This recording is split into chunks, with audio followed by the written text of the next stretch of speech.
Behind me, you see some strands of what we're going through with the emerging infectious diseases today. I wanted to talk about how they impacted us, the coronavirus pandemic. So, first, to start out, I wanted to talk about the pandemic disease, the coronavirus disease, which is COVID disease 2019, and that's the official name of a respiratory infectious disease caused by a new coronavirus that started first in Wuhan, China, and the outspread was worldwide with an unexpectedly fast speed. So, we already talked about how the pandemic affected us. I know I did. So I just wanted to talk about and share basically what the impact was on us.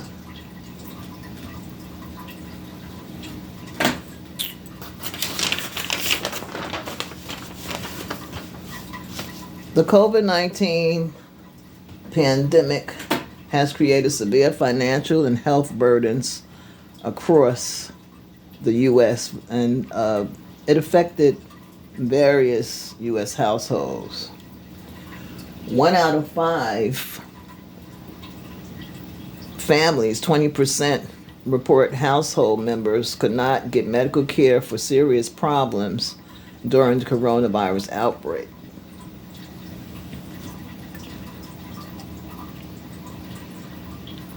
Reports of 57% was able to get care and had negative health consequences. So, as you may already know, that was one of the impacts that was unprecedentedly widespread. And COVID-19 was impacting long-term health and brought financial harm. And many families struggled to stay afloat during COVID-19. Every community was affected socially and economically. We lost jobs, businesses, and customs of even how we buried the dead. The economic impact of COVID-19 was a severe problem.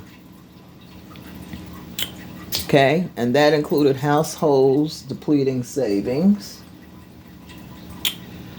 paying credit card bills and other debts, and affording medical care.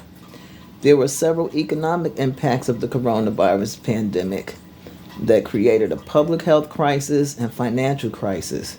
It disrupted lives and hospitals to the capacity and created a global slowdown. September 15, 2020, more than 6.5 million confirmed coronavirus cases and deaths were in the United States.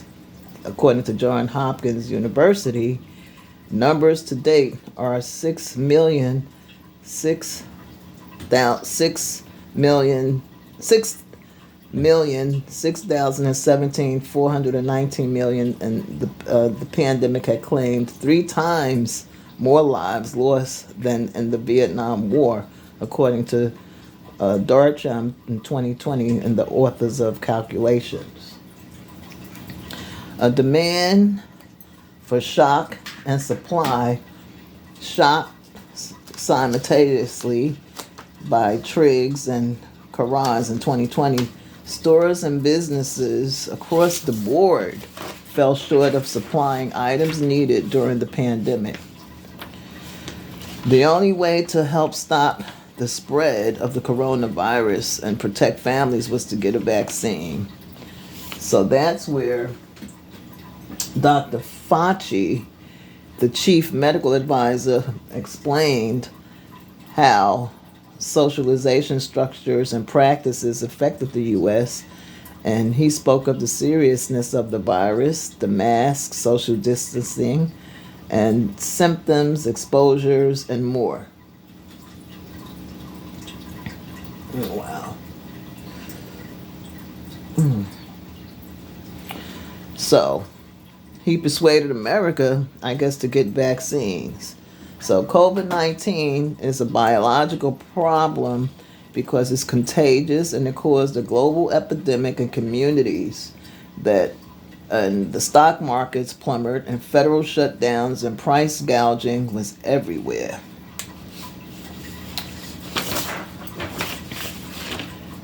The virus caused public catastrophes and global concern, and life on this planet has changed forever by the effects of how the pandemic affected us.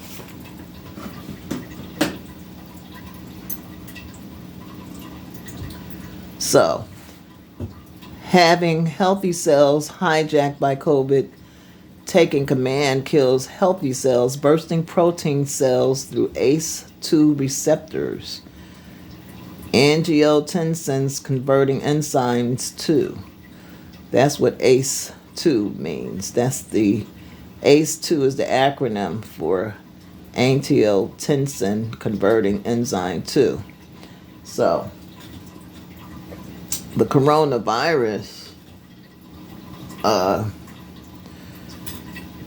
is a current hot topic because basic research is still at large.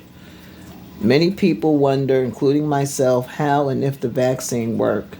Some needed answers to these questions. And the article in the New York Times I read, Why Some Who Are Vaccinated Still Get Coronavirus.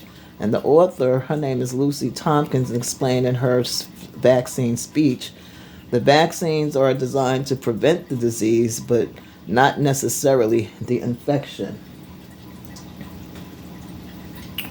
So, if it only treats the infection, does the vaccine really work? The only issues I had with some of the sources that there is still no known answers to what the future society measures will be taken to avoid the impacts we already experienced from this pandemic. And the best thing we can do is to stay informed and get updates from WHO, CDC, Center for Disease and Infectious Disease, and enhance your own research efforts to stay informed and understand what we're up against. So, how the pandemic changed us socially, economically, and our health. COVID-19 had related deaths and will be identified, while on the other hand, some deaths may be wrongly attributed to COVID-19.